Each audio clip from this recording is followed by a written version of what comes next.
पापा एक काम करते हैं ना, आप 2-3 दिन की ऑफिस से छुट्टी ले लो और हम सब लोग कहीं घूमने चलते हैं। हाँ पापा मजा आएगा। हाँ, मैं भी कह रही थी कि कहीं घूम के आते हैं, बड़ा मजा आएगा, बहुत दिन हो गए। हम इस वीकेंड पे गांव चलते हैं दादा दादी के पास। हाँ बड़ा मजा आएगा ये। तो आप इस फ्राइडे हाफ डे ले लेना, तब तक हम दोनों भी स्कूल से आ जाएंगे और ये वीकेंड हम गांव में दादा दादी के साथ मनाएंगे। डन। डन। काजल सुजल अपने कमरे में जाओ, होमवर्क करो। ठीक है मम्मी, चलो सुजल।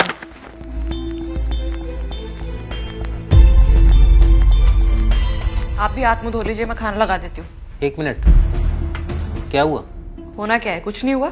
तो अचानक बच्चों को कमरे में भेज दिया और ठीक से बात भी नहीं कर रही हो। तो कैसे करूँ? अगर मेरा बात करने का तरीका पसंद नहीं है ना तो मत करो मुझसे बात। अनीता, चिल्लाओ मत। और अगर तुम्हें जाना है ना गाँव तो अकेले चले जाना, मैं और मेरे बच्चे कहीं नहीं जाएंगे। अच्छा तो ये वजह है तुम्हारी नाराजगी की, तुम गांव नहीं जाना चाहती, मम्मी पापा से नहीं मिलना चाहती। हाँ, नहीं मिलना चाहती। लेकिन क्यों? इतना कुछ किया उन्होंने हमारे लिए। उन्होंने जो कुछ भी किया है ना वो आपके लिए किया है, मेरे लिए उन्होंने आज तक कुछ नहीं किया। तुम्हें तुम्हारे हिसाब से जीने की आजादी दी तो उन्होंने किया ही क्या है तुम्हारे लिए? तुम्हारे लिए अपने बेटे का त्याग कर दिया उन्होंने, तो किया ही क्या है तुम्हारे लिए? ये प्रवचन देने की मुझे जरूरत नहीं है, सब पता है मुझे कि किसने क्या किया है, किसके लिए किया और कितना किया है। सुविधा के नाम पर क्या है गांव में? बताओ ना मुझे, क्या है गांव में? धूल मिट्टी पसीना, ना एसी है ना कूलर है, चूल्हे पे खाना बनाना पड़ता है सो अलग। लेकिन आपको इन सब बातों से क्या फर्क पड़ता है? रखा ही क्या है गांव में? क्या कहा तुमने? रखा ही क्या है गांव में? गांव में मेरा बचपन रखा हुआ है जो अक्सर मुझे बुलाता है, लेकिन जिम्मेदारियों के बोझ से लदा हुआ तुम्हारा ये पति कभी जा नहीं पाता। गांव की वो गलियां जहां खेल कूद कर मैं बड़ा हुआ, गर्मी के वो थपेड़े, धूल मिट्टी जिसे खाकर मैंने जीवन की कठिनाइयों से लड़ना सीखा, चूल्हे का वो खाना जिसे खाकर मैं जवान हुआ। तुमने ठीक कहा, गांव में ना कूलर है ना एसी, लेकिन गांव में नीम की ठंडी छांव है।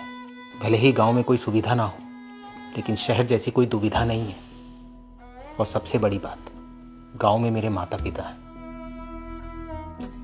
जिन्होंने मुझे इस लायक बनाया कि इतने बड़े शहर के घर में मैं अपने परिवार के साथ रहता हूं। मैं जानता हूं कि तुम कभी गांव में नहीं रही, हमेशा से शहर में ही पली बड़ी हो, लेकिन गांव को समझने और देखने का नजरिया तुम्हारा बिल्कुल गलत है। हम जिस दृष्टि से देखते हैं ना, सृष्टि हमें हमेशा वैसी ही नजर आती है। और रही बात माँ बाप की, तो कितना ही समय बचा है उनके पास जीने के लिए? क्या वो थोड़ी सी खुशी के भी हकदार नहीं है? और छोटी मोटी बातें किस घर में नहीं होती अनीता? तो क्या हम इन छोटी मोटी बातों पर रिश्ते तोड़ देते हैं? एक बात बताओ, क्या तुम्हारे माँ बाप ने कभी तुम्हें नहीं डांटा? उन्होंने कभी तुम्हें भला बुरा नहीं कहा?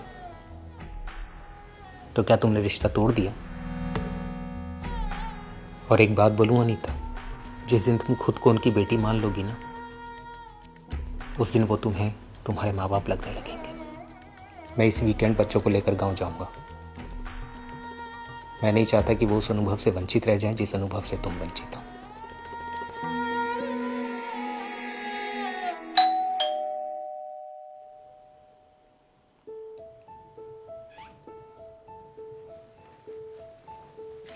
सर ये आपका कुरियर, सर ये साइन कर दीजिएगा। Thank you sir.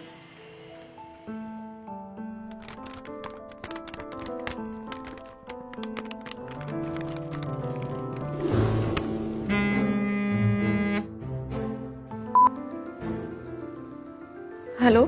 हाँ बेटा, हमने तुम्हारे लिए गोंद के लड्डू बनाकर भेजे हैं। अरे वो पिछले हफ्ते तुम्हारा तबीयत खराब हो गया था ना, इन्हें खाकर ताकत आएगी, खा लेना। अच्छा रखते हैं, ध्यान रखना अपना।